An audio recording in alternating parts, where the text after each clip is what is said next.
A lot of very wealthy people that surround them are people that are just takers, not givers. And when you're a giver and you give of your time and you give of your effort and you give of the things you do have to people that do have everything, it sets you apart because you're not there to take, you're there to give. Yeah. And that's something that like even in my own employees today, I'm like, if you want to be successful, give of your time, show you have actions speak louder than words. Like you can tell me any day that you want to be successful, but if you're not putting in the effort to do that, then your actions are going to outweigh any words that come out of your mouth. Welcome to The Roll Call, the podcast where we dive into the roles that define us. I'm your host, John Glahn. On each episode, we explore the journeys of people discovering their true roles in life, business, and beyond. Get ready for inspiring conversations about finding purpose and authenticity. Let's roll the roll call. All right, hello and welcome to the Roll Call Podcast. I'm John Glahn. I have with me the Samantha Teal, the founder and owner of SMT Litigation Consulting. So she confers with high-level attorneys, strategizing, consulting, etc., and I'll let her dive in deeper on that. All are accounted for. Let's start the roll call. So Samantha, thanks for joining. Thank you so much for having me. I feel honored to be here with you. Awesome. And for everyone else's sake, right, it was a touch and go to keep you on this time slot today because obviously you were helping with a trial, and as happens most cases, last minute thing happens, and you would imagine that the lay person would imagine, oh, something gets canceled or someone moves something, you just move it to the next week or the next day. No, you move it now 10 months later. So all the work you've done up to now, let's just repackage it and wait to do it 10 months, which is interesting. Package and recircle back 10 months from now and hope you remember what you remembered at this point. Absolutely. Absolutely. So let's share with everyone, this is a podcast about entrepreneurship. Yeah. And let everyone know what in the world you do, because it's not just what I said. You're right. You have conferences, you do another service for folks. Let's lay all that out there for everyone, and then we're going to unpack and figure out how in the heck you got here. Oh, thank you. So I own a litigation consulting company.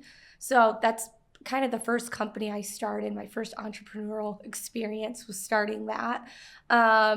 And essentially what I do is I travel the country helping lawyers try cases, which is ultimately telling the human story of what happened, which brought us to being there in front of a jury. And so in doing that, I pick the jury. So I'm a jury consultant.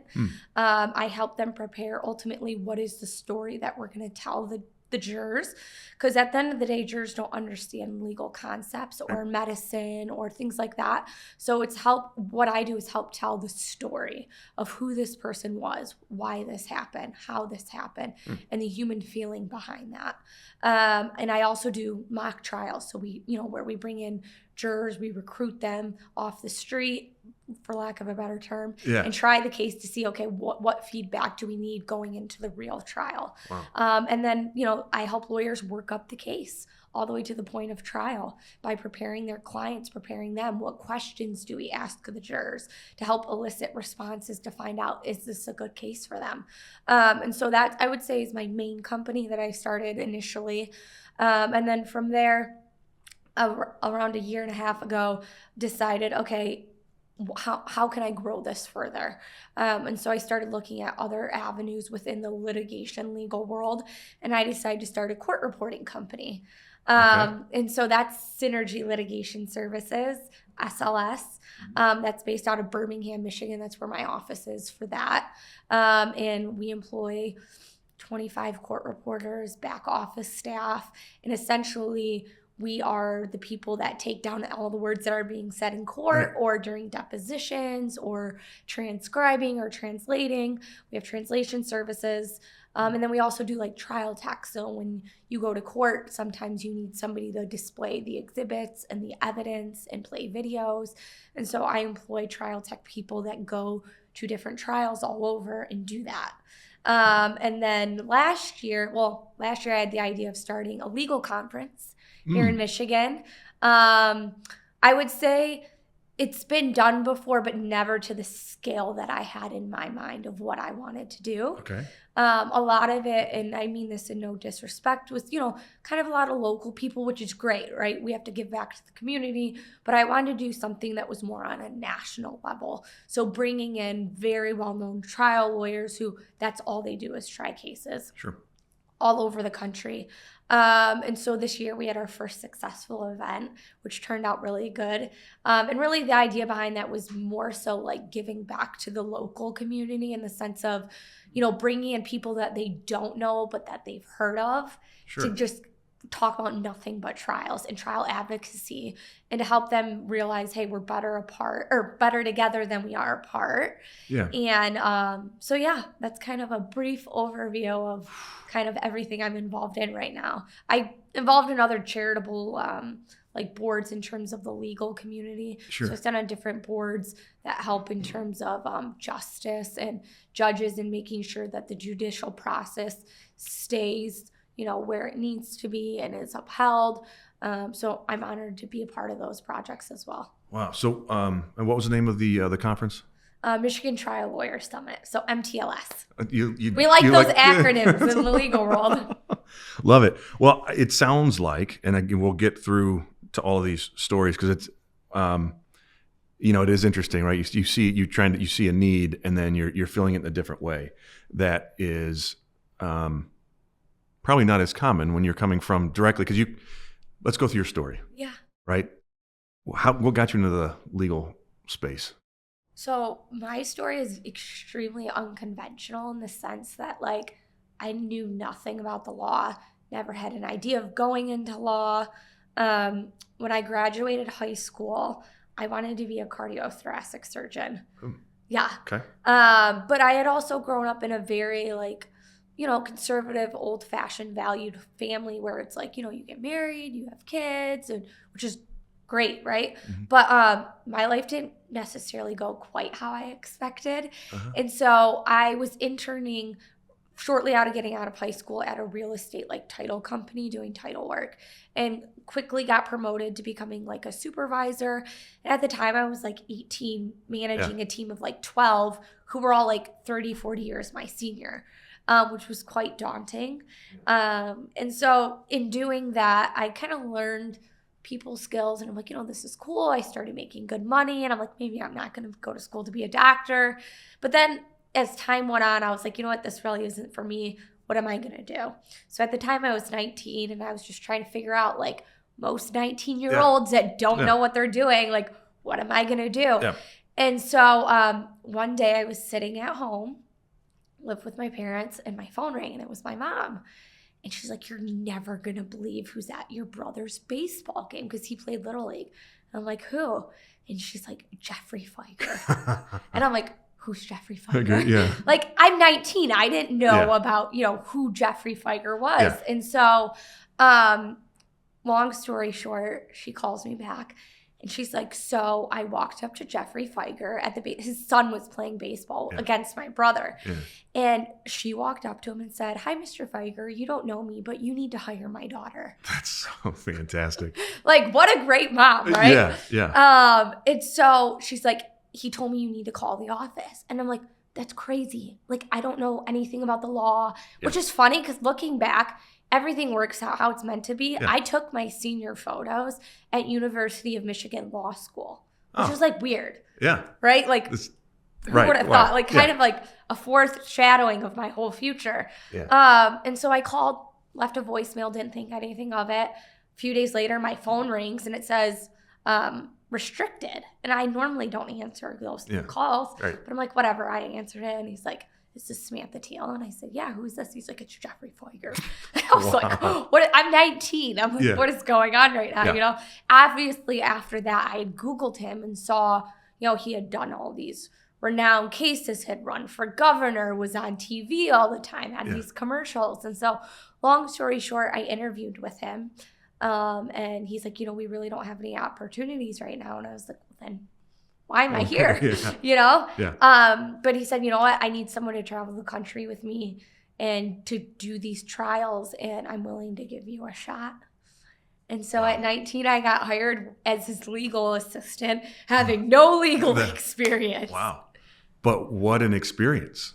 I mean, it was baptism by fire. Yeah, a couple of things. One is I grew up in rural Indiana. Yeah. And I knew who Jeffrey Feiger was, right? Because of the things that were happening in my childhood. Yeah. That I never paid attention to the news, but that was Kevorkian, that was a big deal, right? Nationally. So one, that's interesting. I would know what the hell that means. And you were like, hello, I don't even know who this is. Yeah, I was like 19. I'm like, yeah. So a couple things to go back to, right? I don't understand, and I have a 15-year-old son. Yeah. And a few other kids behind him. But, I don't know who and how are supposed to know what in the world they want to do when they're 17, 18. And it's a lot of pressure to pick something and go do something. So, to hear you say 98% probably know what they're going to do and they actually do what they think they're going to go do versus I'm just going to go and see what happens, right? So, and I'll just go into I'll jump in my soapbox. I'm a firm believer in schooling for the experience. Yes. I don't think schooling makes you that, right? People are saying, oh, I'm an engineer. No, you went to school to be an engineer. Yeah. Real world shows you how to be an engineer. Yes. I'm a lawyer. Well, go be one, right?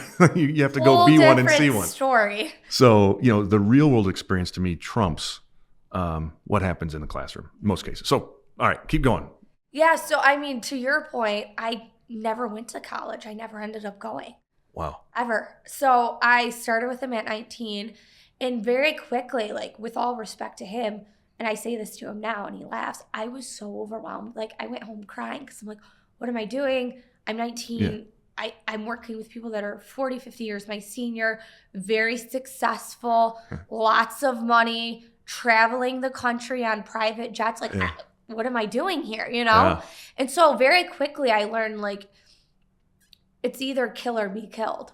You got to figure it out real fast or you're not going to make it. And so I took home the court rules, the Michigan court rules, which are about that thick. And every night I would write and rewrite them, highlight them, rewrite them, and memorize them. Because I knew very quickly, either I have to figure this out or I'm not going to be good. And to me, if you're going to do something, I'm the type of person, I'm going to do it 100% or I'm not going to do it at all. And so in my mind, I thought failure's not final. Either I'm going to fail trying or I'm going to try and do well at this. And so I started reading them and, I asked him, I said, take me everywhere you go. When you go to court, I want to go. When you go to these meetings, I want to be in there because it's really through hearing and seeing that you learn a lot. And so I'd be sitting there in the courtroom, Googling, what's res judicata mean? Which is a Latin legal word, right? So I'm studying all these things as I'm sitting there. And then I went home and took the time and I would go and look in files and read it and just try to figure it out. And it's funny, I was in my office the other day and I have an old book that I created that was an examples of how to write a letter. I didn't even know how to write a letter.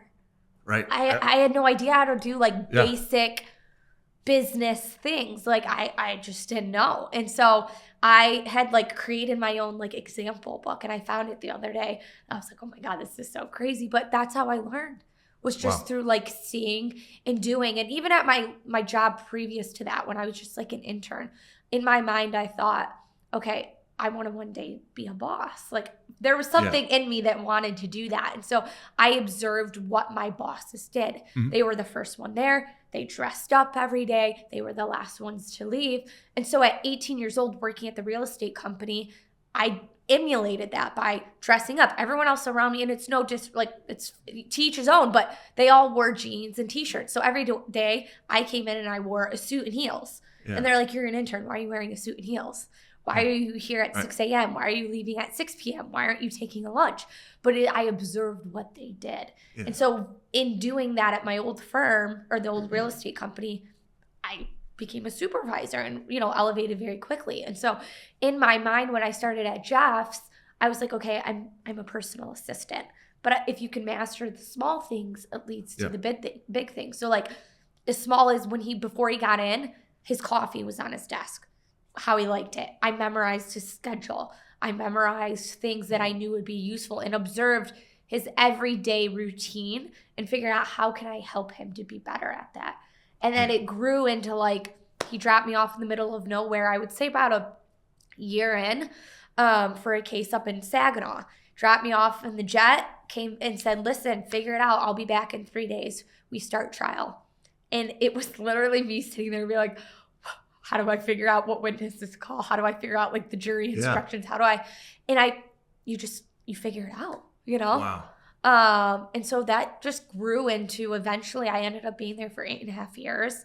And I helped him manage his whole world, like his hotel, the business, his personal stuff, the cases. I helped manage the lawyers, and I went to trial all over the country. What a crazy, cool, and amazing experience, right? Because it's by happenstance. And your mother, wow, that's amazing. She's incredible. And not just learning, and I don't know, I don't know that many attorneys to know like, hey, what's the best one to go shadow? But I do know this, that not many attorneys go to trial. Yes. They're not actually trial lawyers. I know a little bit behind the curtain at Feiger, right? There's only a couple that actually do, right? If it goes to trial, like there's a lot of work that goes into pre and all that. But the art of being a trial lawyer, which is again why you have a company doing that, which we'll get into. Most people don't understand how few attorneys actually get into the courtroom and do that work, right? And God plopped you, or however you believe. I happen to believe 100% God. Zero question. I prayed before I went there, and I was like, God, am I meant to do this? Because I really feel like Joseph going before Pharaoh. I literally thought, like, I'm 19. Going before this like person who would run, like I didn't know what I was doing. And I kid you not, I turned the radio on my way to my interview, and this woman goes, sometimes you feel like Joseph going before Pharaoh, but you just have to do it. Oh. And I was like, okay, this is my sign. Wow. And then to be just brought along with that, one, because again, and I, not knowing the personality, but the expectation or the perception of one might believe the big time trial attorney, right? I've read lots of John Grisham books. The ego potentially goes along with it, whatever it might be. And I'm not the craziness. The craziness. It's crazy. I'm sure it's exactly it's crazy. And in Suits, I'm a big, Yeah. I'm a fan from afar. But understanding that, it's almost not dissimilar to Suits. It just clicked, right? Everyone that like, holy shit. They're like, you're like the person in Suits. You're like Mike. That's awesome. Oh, my wife's gonna love it. Except I'm not doing anything illegal. Well, no. But yes, 100%. Fair enough. But you're making significant impact in such a way that you were put in that way. And you weren't selling drugs or doing anything like that to him either. So that's great. You may have been about it, but no. I get to essentially do all the things that a lawyer gets to do, obviously, other than representing, but through working directly with the lawyer. So I get to go to trial. I'm not the one up there speaking, but the words that I've written and prepped them on sometimes are my words. Yeah. So, all right. Okay. I have so many different questions.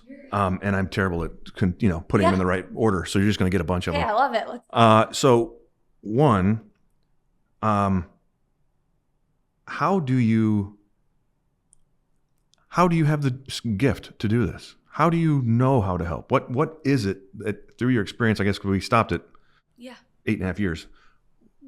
How are you the expert in this? Yeah, so I would say this. No one ever gets where they've got in their life on their own. And if someone tells me they do, I don't believe them. Because every person, there are people that provide opportunities to people. My mother stepped out of her comfort zone to go talk to Jeffrey Feiger.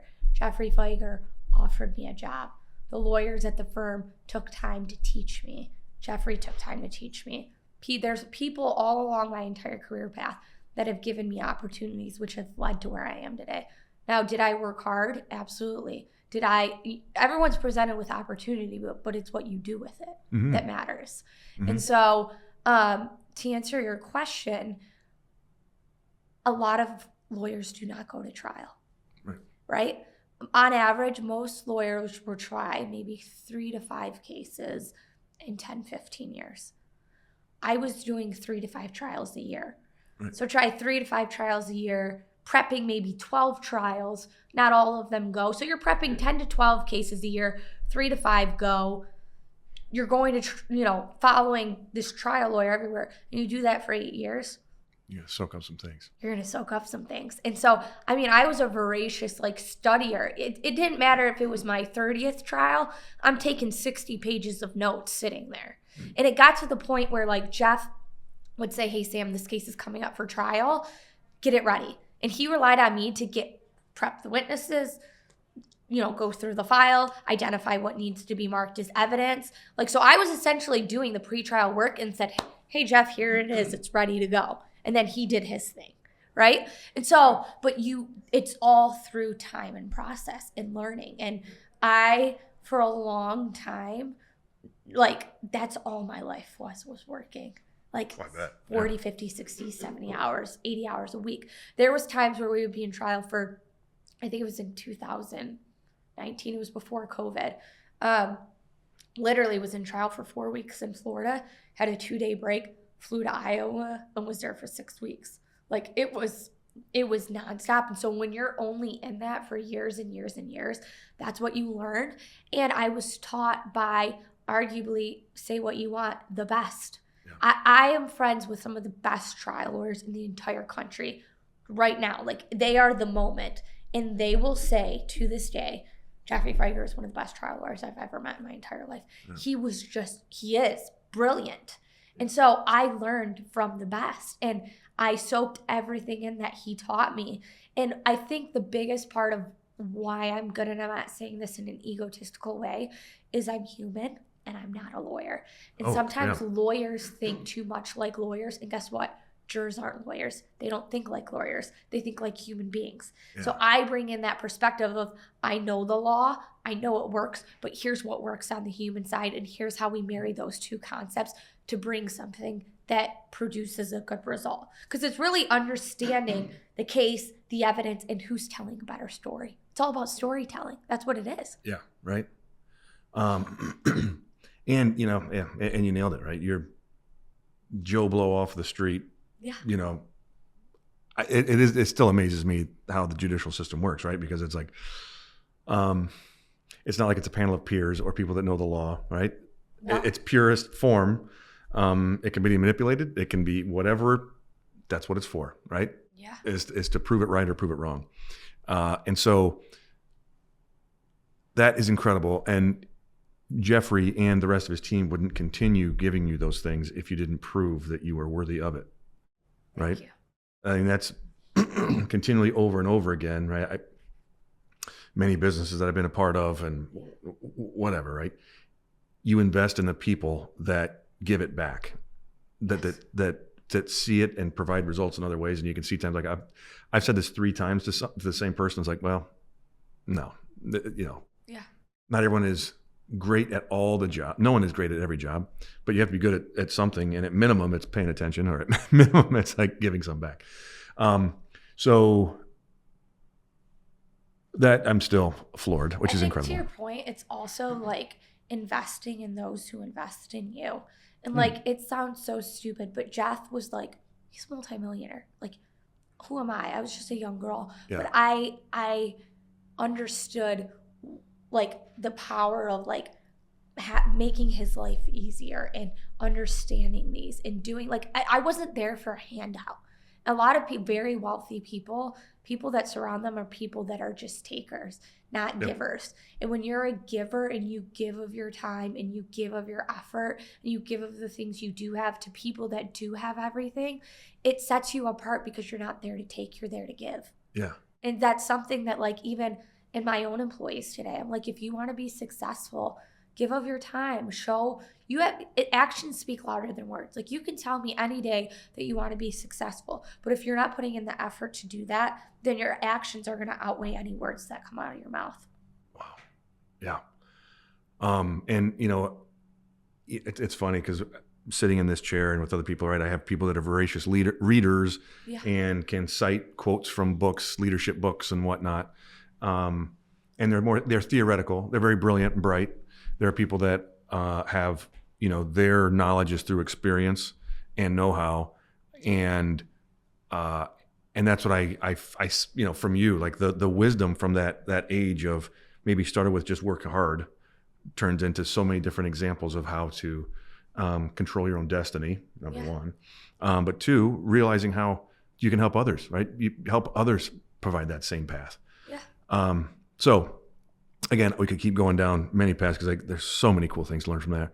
But now fast forward to now. So that was the 8.5 year mark. Did you jump into this now, or was there something in between? Yeah. So on right before my 28th birthday, I decided, you know what? I haven't taken a vacation in forever because I worked nonstop. Yeah. And shortly before I had taken that vacation, Jeff unfortunately had some medical issues that I think most people are aware of, which was kind of a turning point in some ways. Prior to that, I had been thinking about, okay, I'm turning 28. I've been doing this for 8.5 years. What am I going to do with the rest of my life? And I've always been the type of person where I always think there's more levels to be achieved. Like you can reach the pinnacle, but what else? There's always more in there. So it's like, I'm a big runner. So I always use like running analogy. So when I feel like quitting, I know I have like 40% left in me. That's how I feel like in terms of business and work. Like there's always more that you can get to. And it's not in a like, I'm never satisfied way. It's I have a fear of leaving potential on the table. And so, I start thinking, I'm 27. What am I going to do? Kind of, I'm, big praying, like, where am I supposed to go? Guide me, those types of things. And in my mind, I had thought about doing litigation consulting, but no one had ever done that specifically. Like, there's jury consultants, but there aren't people that come in and like do from the nuts and bolts of the beginning to the very end. And so it was a thought in my mind. And then unfortunately, Jeff had some medical issues. And at that point, I'm like, okay, I'm at a crossroad. What do I want to do? Do I stay here?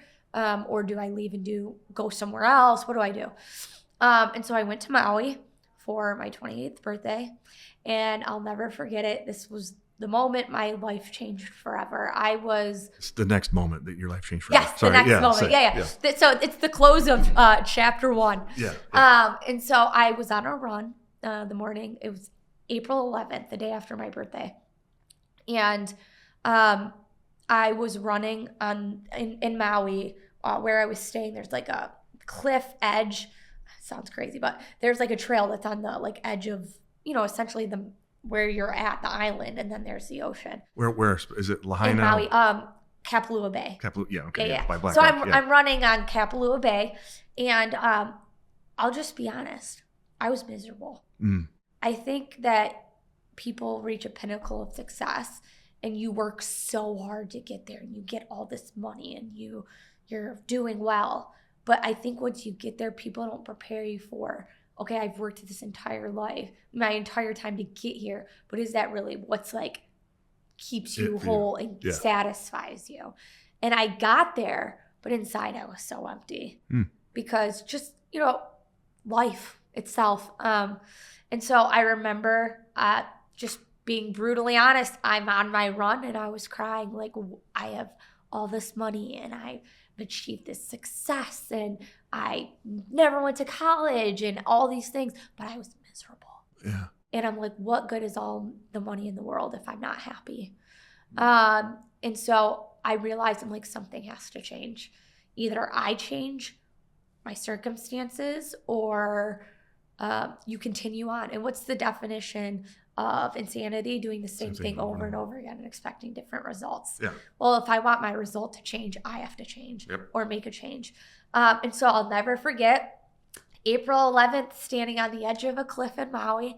I overlooked the ocean and it hit me. I'm like, I'm 28. I have the rest of my life. Like, look at this beautiful ocean in front of me. It's exhaustive. It's expansive. That's how my life is. I have the whole world in front of me, and I'm sitting here doing nothing. I'm satisfied with money in the bank, doing what I've always done, and I'm like, I gotta go out there and do something. I have to bet on myself because I will forever regret if I don't leave and challenge myself to something different. And so I immediately came home. I put in my 3-week notice. I wrote a letter and said, thank you for all the opportunities. I will be leaving. And I started my company. Wow. Yeah. No money coming in, no clients, no idea of like, how is this going to work?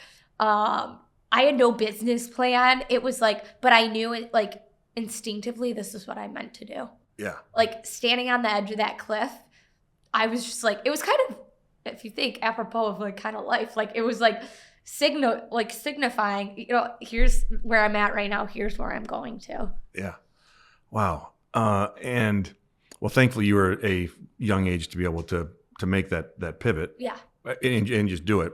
Yeah. And, you know, that's really the definition through, you know, of entrepreneurship is someone who is just willing to take the risk.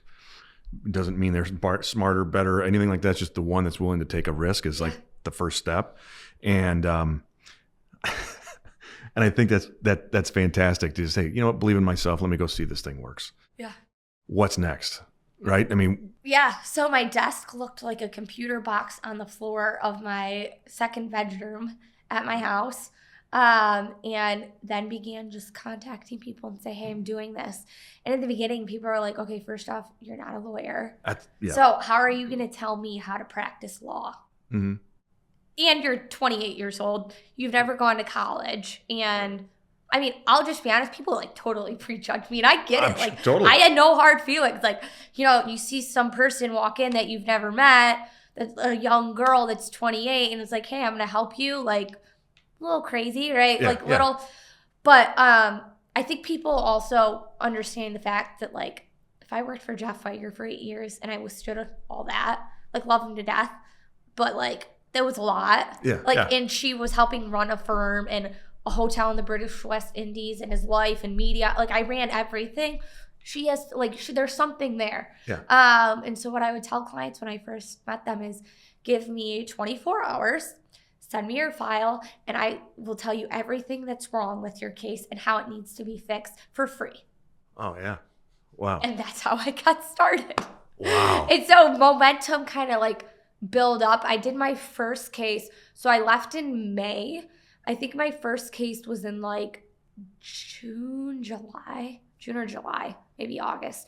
And it was a case where like it, to be honest, was like, the lawyer will say this, like it was a tough case to win. Fire.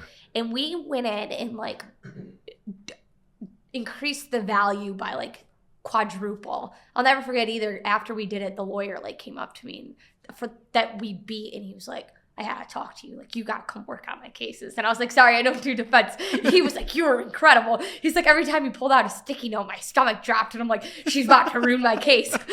And so, you know, this was someone who had never tried. I think it was his first trial.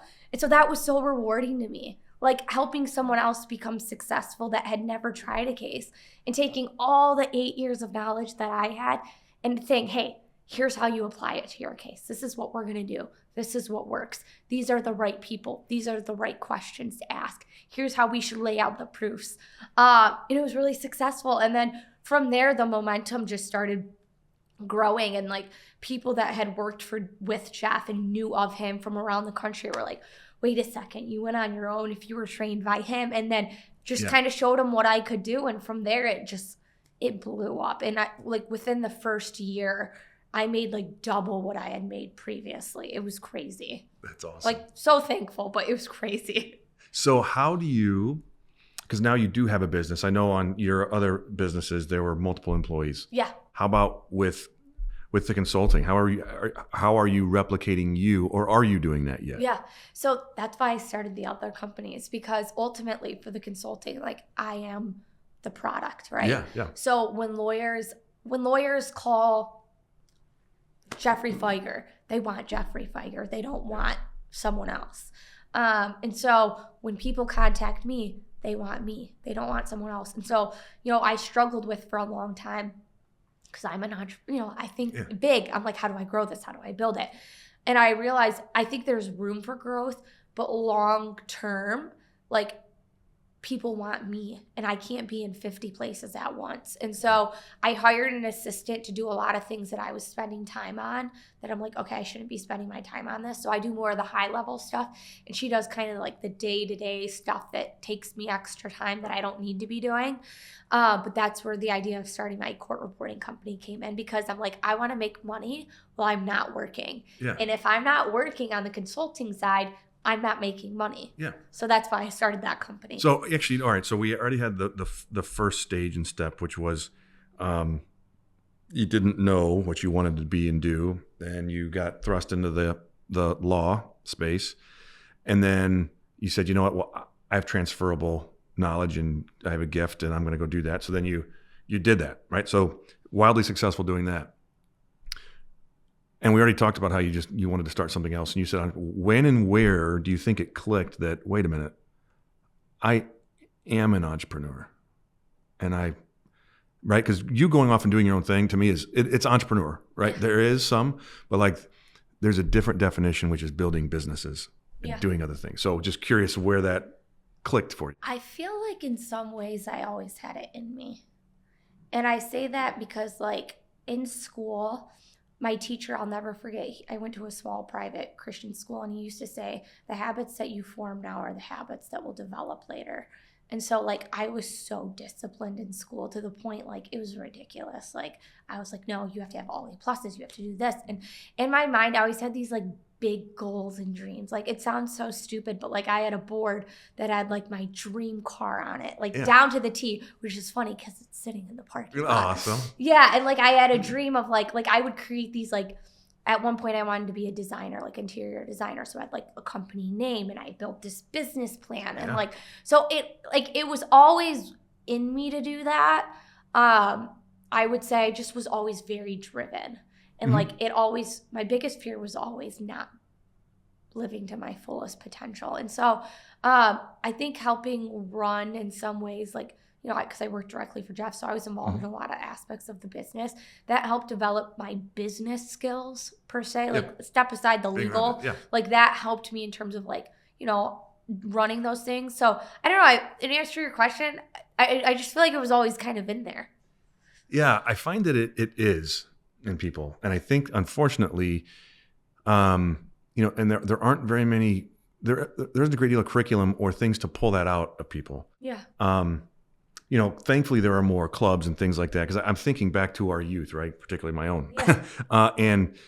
You know, the only success that I knew of was go to college, get a good resume, good, you know, I went to work for GE, right? I wanted to go work a logo, and then then the rest was history, right? I could go do whatever I wanted. And then, you know, realizing how miserable I was living in that environment, maybe, you know, whether I'm a terrible employee or I hate being told what to do or whatever it is, it was always in there. And even through my you know, my family. But most of the times it's not as a career choice. It's not like you said, most of the time it's like with your parents, right? You want to be a surgeon. That sounds like the right thing for you to do, right? Not go risk everything or go try something else or go try to make money now, right? It's just, it's a, there's just stigma in our youth, right? And then how your story is just fantastic. Let me know in the book. It's probably halfway written or what about, you know, it's funny you just said that. I was on a flight home from Las Vegas a few weeks ago, and I met someone, and they were a producer in Hollywood, and they're like, can we make a movie of your life? And I was like, probably not. But it is very like, I'm so thankful, but it's just wild. Yeah. I'm sorry, I'm looking at Gary over here like, you know, we got to put this something together. No, it is wild. That is so incredible. And I just, you know, I'm a sucker for self-made people. Yeah. I am. The people that just take opportunity and go. I will say, I had the best example in my dad. He dropped out of high school when he was 16 years old. Kind of troubled kid, you know, going through things. And he got on the right path, got married to my mom. And the year I was born, decided, you know what? He worked in construction. He was like a laborer, and he came home. My mom said one day, she had just had me, and he said, I'm starting a company. I quit my job today. And she was like, we just had a child, and you're what? And he's like, I'm starting a construction company. And he built an incredibly successful insurance restoration construction company. And he's still doing it to this day and provided like the most incredible upbringing. And so like, I will say I had great examples because I mean, if you were to, this is why I can always say you never judge a book by its cover and where someone's at in a certain point in their life. Because if his teacher literally told him, like, you will never be successful. Why a teacher would say that to a 14-year-old kid, I don't know. And the best part of all is, like, 20 years later, my mom and dad had a garage sale at their home. Beautiful, beautiful home. And who walks up? His history teacher who told them that. Wow. And he was like, he literally looked at him and was like, I never thought you would be anything. And that's what it comes down to, though, is like, you can't judge. And so I seeing my dad's own story and that everyone counted him out. And by all means, by society's standards, like, you're not going to be successful. You didn't finish high school. You didn't get your GED. And he was like, you know what? I'm going to prove you all wrong. And built this, like, incredible company, incredible boss, incredible entrepreneur. So I think in part, I saw that growing up. And so it, to me, like, the greatest failures have become some of the greatest successes. Like Steve Jobs dropped out of college, Mark Zuckerberg. Like, look at all these people who, and I'm not saying or advocating for doing that. My whole point in saying is, like, just because you fail or just because you don't take the standard route doesn't mean that there's not opportunity. Right. Because at the end of the day, not to sound cliche, but there is a book. It's by John Morgan, who owns Morgan & Morgan. Yeah. Great man. Love him to death. He wrote a book, You Can't Teach Hungry. You either got it in you or you don't. Yeah. You know, and you actually almost transitioned perfectly for what I do end my segment with. And we do have to end at some point, but I feel like we could go forever. But, you know, my son, right? So as a parent, right? So I'm an entrepreneur and I see the value in that, but I also I love the experience that I had from going to college, right? Yeah. I didn't learn a thing with the books and all that, right? So it was the people I met and the experience is just the one time in the world when you don't have a care in the world, right? Not many people get to have that. And I want, you know, that's just an experience I wanted to have. Like, we can put off, I was in a hurry to make money, right? I want to get out of school. Yeah. Like, hey, that'll come. Like, I want you to have an experience. So we're focused on, you know, grades and doing the right thing. And of course he flips to me, you know, now he has social media, he flips to me the thing where, you know, A students work for C students and all that kind of stuff. And I'm like, that's cute. That doesn't apply here in high school yet. And we'll get there, right? We'll have that conversation, but, like, you don't give up. Like, I think he does have the bug in to do something else, but, like, we'll have that conversation as we work experientially through things, but don't tell me you're going to mail it in now just because, right? Yeah. Because the effort still needs to be there. You don't have to be discipline. You don't have to be 4.0. That's not really whatever, but it's showing effort and discipline. So I felt like I had to get it out there because I'm going to make sure my son listens to this. But you did take us to a great spot. One, I want to make sure, is there anything we didn't highlight that you're doing now that you want people to know on the professional? Yeah, I mean, other than I want to help people in the best way I can. And I think to encourage anyone that's out there, like, there's always more in you. I was at dinner with Jumana last night, and she asked me, she's like, you know, what do you think you're going to do next? And then I looked at her and I was like, Jumana, I have so many ideas. I don't know which one to. She's like, just take it easy for a little while. And I think there's something to be said about that. But don't limit yourself to what you think you know, because there's so much out there. And find your passion. If you do something that you love every day, it's not work. I love going to work. I love doing what I do. And at the end of the day, when I lay my head down at the end of the night, I know I'm helping people. That's great. I know I'm helping change lives. And that's how I knew I was meant to do this, was when a woman, this was years ago when I worked for Jeff, she had lost her entire family in a car accident. Mm. She grew up in the ghetto of Detroit. She had gone through a lot of horrible things from just being in the environment she was in. And I'll never forget, I had this check that millions and millions of dollars in my hand, and she walked in and I handed it to her, and she had tears in her eyes, and she looked at me and said, it's because your hard work, my daughter will never have to face the things I do. And that's like, it hit me, and I was like, this is what I meant to do. Because it's really, you, as a lawyer, and you make good money and work in the legal field, but really you're investing in someone else's future and helping change their life. Can I bring back the people that was lost?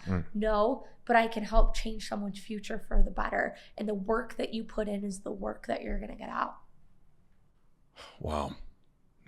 That's fantastic. Thanks for doing what you do. Honored to do it. Now, the transition that Yeah, sorry. you did work on for me, which was great, and I should have jumped on it, but here we are, is I love to have my guests talk about a mistake, a miscue, a failure, however you want to slice it, from a personal, professional, or whatever, that was profound enough that somebody else could benefit from. That's a great question. I think one of the biggest failures that I've had is thinking you're right when you're wrong, and being okay to admit that. I think when you find success through hard work, it's easy to, just being brutally honest, let it go to your head. Yeah. And you get, well, I'm invincible. I've built this, I've done this. But really, at the end of the day, you're just a human being. And some of the greatest failures in my life have taught me the most valuable lessons about judging people. We judge people so easily based off a momentary time in their life where they may have made a personal mistake or a business mistake. And until you've made those business and personal mistakes, nothing else can humble you quite like that. Yeah. And then it changes you can either let it change your perspective or continue on the same thing. And so I've had my fair amount of personal failures and business failures that taught me, okay, humble down, girl. Like, you're nothing in this big world. You're small potatoes, and it gives you more gratitude and more, I would say, long suffering with others. And you just don't judge them at that point in their life. Because if people judge me on the worst failures of my life at that point, I wouldn't be where I am today. Yeah, no, that's right. They're learning, right? Is what that is. And thank you, because you just helped reset some perception or some mindset that I need to go into a meeting with tomorrow, with a community that I'm involved in, where some people did some things over email that they regret, and and I was ready to go in and like show them and it was a moment in time. They wrote some shit in an email, right? Let's forgive that and just learn from it. So thank you for resetting my perception. Oh, you're welcome. I think the amount of grace and forgiveness that we give towards others is the same amount that will be dealt back. And we don't realize it until you have failed. And then you make a big mistake and you're like, wait a second, now I'm the one that needs the grace. Yeah. And I wasn't so graceful before. That has changed my perspective, and you're slower to speak in wrath. Yes. Awesome. Well, Samantha, this was quite a gift. I didn't know what to expect today. And this is really starting my day off on the right foot. So thank you. Honored that you had me. Thank you. What's the best way for people to get in touch with you, your companies, et cetera? Yeah. I have Instagram. It's Samantha Teal. I'm actually on a 50-day no social, but that's on there. Is that a personal cleanse or like what? Yeah, kind of. I think sometimes we just get so focused on the outside world that we forget to be introspective. Awesome. And so I was like, you know what? I'm just deleting it all for 50 days. Okay, good. And so you can reach me there on my website. You can send a message directly through there that will go to my team. Best way, which is www.smtlitigationconsulting.com or LinkedIn. I'm on LinkedIn as well. All right. How about the other businesses? Do they need? If you go on my LinkedIn, you'll see all the businesses' names, and you can find the website. And obviously, come to me. I can help you with that. Yeah. So, Thank you for having me. Such an honor. And I looked up your story as well, and very, very impressive and inspiring. Oh, well, thank you very much. Yes. Well, now that we've all complimented each other and we all feel great, so thank you. That would be a wrap. Thanks for tuning in to The Roll Call with John Glahn. If you enjoyed today's episode, be sure to subscribe for more insightful conversations. Remember, discovering your true role in life is a journey worth exploring each and every day. Until next time, keep defining your path and living your authentic self. This is John Glahn signing off.